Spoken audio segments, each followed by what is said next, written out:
Hey everyone, it's Christian, Vancouver Realtor, and for this video, I want to talk to you about switching your mortgage from one bank to another bank. Now, if you're like me and you had a variable rate mortgage with Scotiabank, you have seen your payments go up, up, up, up, up 7 times over the last 12 months. And so that's not been a lot of fun. Maybe your payment's gone up $300 a month. Maybe over the course of the last year, it's gone up $3,000 a month. And for myself, it's a lot closer to the latter. So that causes me to sleep less at night. And so I needed to take some drastic action steps, and I'm going to share with you in this video exactly what I did and some couple of pointers here that could save you several $1,000s when you make the switch as well. So follow me as we go through the video. So the first thing you've got to know is you've got fixed and variable rate mortgages. You know that. Here's the difference though when it comes to Scotia. Scotia's variable rate mortgage is at the adjustable. So again, the Bank of Canada raises their interest rates. The Scotiabank mortgage, variable mortgage, increases, and of course it's likewise if it goes down. Now, they're the only bank that does that. All the other 4 of the big 5, RBC, TD, CIBC, and BMO, don't do that. Okay, so they have a variable mortgage, but with a fixed payment. So what that means is you're basically delaying the pain with those mortgages. Meaning that if you still have 3 years left on your variable, at least you have time to prepare for when you renew your mortgage at a much higher rate. So you have time now to save up enough money, maybe make a lump sum payment so that when you do renew in the future, your mortgage is a lot lower. But here's the thing. I didn't have that option. And if you've got that Scotia variable product, you didn't have that option either. So here's what I did. What I did, and I should just provide some context for you because you might be watching this video thinking, well, Christian, why would you get a variable when interest rates are going up? Well, when I got the variable rate mortgage, it wasn't going up the way we can see in hindsight. In hindsight, we know the Bank of Canada raised interest rates 7 times and raised it by 425 basis points or 4.25%. That's a massive increase, guys, in a 9-month, 10-month period. You know, we hadn't seen anything like that since 1981, right? When interest rates skyrocketed to control inflation at that time. So anyway, the context of the situation is simply this. At the time we got the mortgage, it was the best option. The variable was lower and better than the fixed.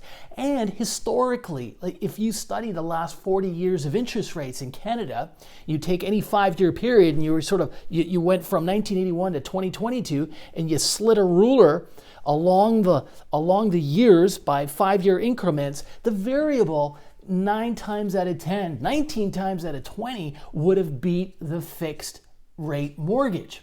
So history was on our side. However, the future turned out to be a little different. Now, one other thing though, the other bonus of a variable, of course, is when you're breaking the mortgage, in case you have to sell or you want to sell, you're only charged 3 months of interest, which is a lot better than if you break a 5-year or a 4-year fixed, where and it's a complicated formula, but basically you could be paying $30,000 to break your mortgage, if not more than that. Okay, so fast forward, 2022 starts in March. The Bank of Canada begins to raise rates, and they just keep chugging along. Up, up, up, up they go. If you're on that variable Scotia mortgage, you know it. You've been feeling it in your gut. And in our case, every increase of 25 basis points was adding about $250, $300 to my monthly mortgage. So when they're raising it by a full percentage point, it's adding $1,000 to my monthly mortgage. So, and every man has his breaking point. So why am I switching? Well, very simply this, there gets to a point where from a cash flow perspective, it didn't make sense for us anymore to stay with the Scotia variable.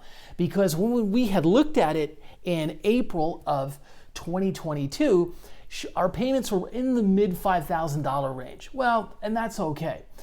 However, we were knocking on the door the last rate increase of about $9,000, and I'm thinking this is getting out of control. And so cash flow is very important to me. It may be very important to you. And so, one of the things you want to do is have predictable payments, right? And I also work for myself. And if you own a business or you're commission based, your income goes up and down, right? So the second reason I wanted to switch was I was and still am concerned that rates may stay where they are for quite some time, in which the current variable with Scotia is a losing proposition because you're paying way more. And the second thing is, I think they could even go a little bit higher, although we'll have to see what happens with the fallout of this Silicon Valley Bank going under. But as I say this, though, 2 days ago, in Europe, they actually just increased their interest rate by another 50 basis points or 0.5%. Okay, so what we did is we did the money math and we looked at what fixed rates were available in the market in February and early March, and we were seeing fixed rates in the low 5s and the high 4s, which would have saved us 1%, more than 1% actually, on our mortgage. And very simply, if we could save $1,000 a month over a 3-year term, 36 months, that would have been $36,000 in savings. So for us, it would have made sense to pay a $20,000 penalty to break the mortgage. And you'll want to do that too. You'll want to look at what the penalty is, okay? And of course, I'm not a mortgage broker, so I can't give that final advice to you. You've got to check with your mortgage broker. Feel free to connect with me. I can certainly share contacts to a lot of brokers I've worked with in the industry, hundreds, and I have about 3 or 4 that I really highly recommend. But the point is that it just made sense for us to pay the penalty to break it. And we were going to save tens of thousands of dollars just over the next 36 months. So here's the thing. We had really 3 options, and you have those same 3 options. One is you can stay put and wait for rates to come down. But when's that going to happen? For me, that was not an option. Second, our option was to go back to Scotiabank and try and negotiate a lower fixed rate mortgage. When we went to the branch level, our home branch, we were quoted rates at about 5.8%. And this is about a week ago as of making this video. So that was a very uncompetitive rate. TD and BMO at the time were offering the best fixed rate mortgages. So whenever you're watching this video in the future, you have to know that banks are always kind of jockeying for business, and they are offering or maybe running promotions, lower rates. You have to do your homework on which ones are offering you the best rates and terms.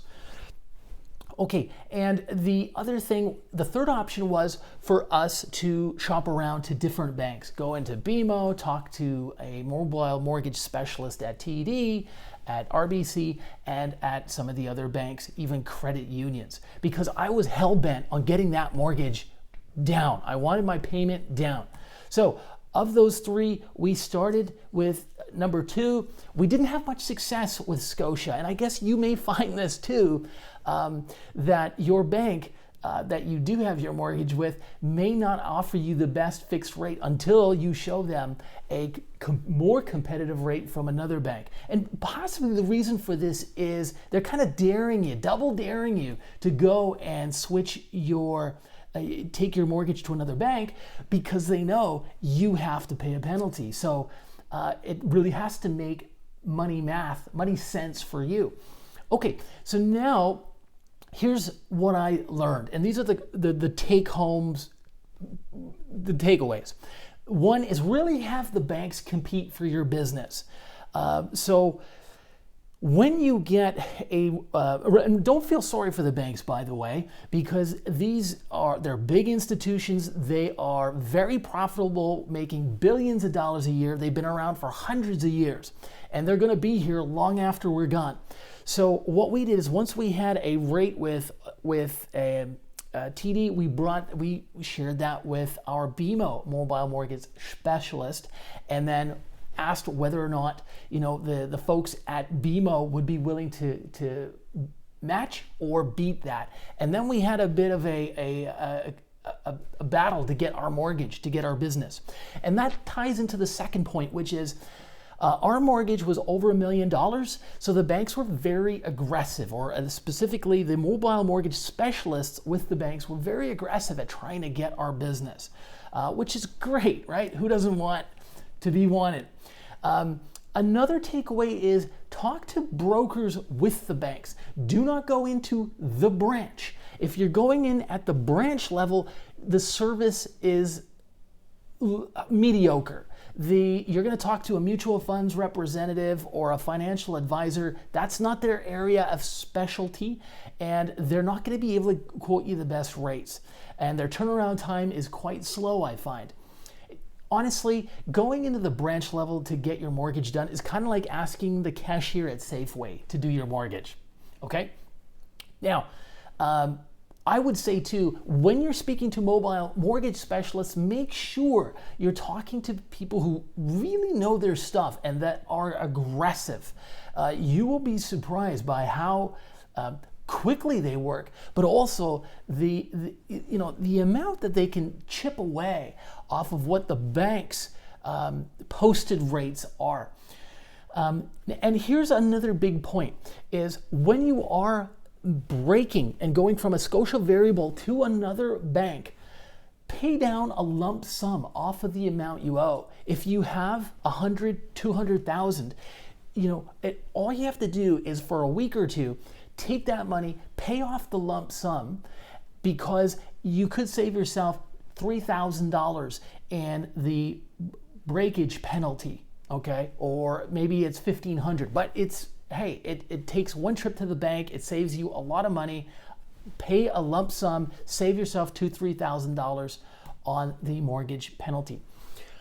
Another thing, when it comes to branches versus mobile mortgage specialist, again, when you go into at the branch level, be careful. You may be sitting down with a mutual funds advisor, a financial advisor, which now are being called personal bankers. They've changed the designation of them. When you're in their office, they may do what's called a soft credit check on you. It's not a full-on credit check, but it kind of stamps you in their system as their client. So now, and this happened to us at BMO, we got stamped by the mutual funds lady, and all of a sudden, when we did talk to someone who really knew her stuff, she couldn't help us because in the system we were kind of locked to this other party. Anyway, it took about a day to get resolved, and on we were. But just be careful about that. Ask them not to do a credit check if possible, or even a soft one. And I would say really be careful who you choose in terms of those mobile specialists. You want someone who's aggressive.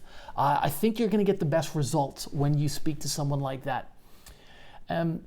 So those are my main takeaways that I want you to take away is, again, have the banks compete for your business, make a lump sum payment, do your money math. Doesn't make sense to break your mortgage.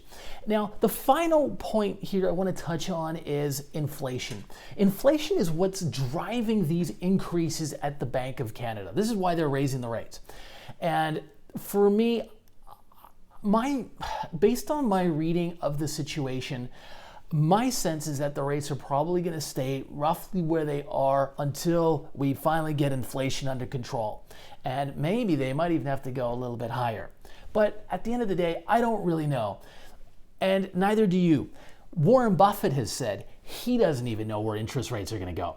So at the end of the day, you may have a very well-meaning mortgage broker or financial advisor, but nobody really knows. But based on what I've been reading and just kind of putting the pieces of the puzzle together in my own mind, it does seem like we have a bit of an entrenched inflation problem. Like if you fast forward and go back to early 2022, remember the magic word they used to use to describe inflation? They said it was transitory. And then, fast forward 18 months and all of a sudden it's not transitory, it's sticky. So my thoughts are very simple. I think that from my own reading, it looks like we have wage inflation running at about 4 to 5% in Canada and the United States. And that is because we don't appear to have enough workers to fill all the vacant positions. I remember reading that Canada had something like close to 950,000 empty job openings a couple of months ago.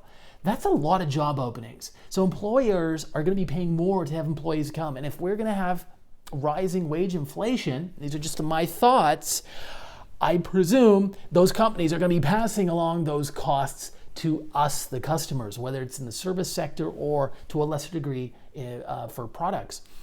Now, second thing, the reason why I tend to believe inflation may stay where it is or tick higher is that we may see the end of the era of cheap Chinese goods. In China, they have a massive labor force. There's 1.3 billion people there, but they're also getting very old. And they have a shrinking population, a shrinking labor force, and the political situation is somewhat tense. And so you read reports in the news that Apple, for example, is moving large parts of their manufacturing to countries like India or even Vietnam. So my thoughts are that maybe Chinese goods aren't going to be as cheap as they have been for the last 20 to 25 years. Maybe we're going to start to see the real cost of inflation if we have to move production to other parts of the world, but also to onshore it. If we have to move production facilities back to Mexico, Mexican workers are not as cheap as Chinese workers have been in the last 20, 25 years. So the price of goods will go up. And third is just, current events. Obviously you would know that Russia had invaded Ukraine. And of course, Russia has basically been sanctioned to the hilt. Their oil is not available to large parts of the market, and it's now price capped as well. And so maybe the era of cheap energy is over. I'm not an expert on this, but I wouldn't bet that 10 years from now that oil is going to be cheaper than it is today. I'm not taking that bet. So those are just some thoughts of my own. Do your own research, talk to your own, financial experts. But I just don't think that we might go back down to a 2% stable inflation rate for the short term anyway. So that's why I really wanted to move into a 3-year fixed rate mortgage. Okay, so I hope that helps you as well. If you got comments or questions, you can leave those below. Thanks very much for watching. If you enjoy the video, give us a thumbs up. At the very least, subscribe, and we'll see you next time. Take good care, guys.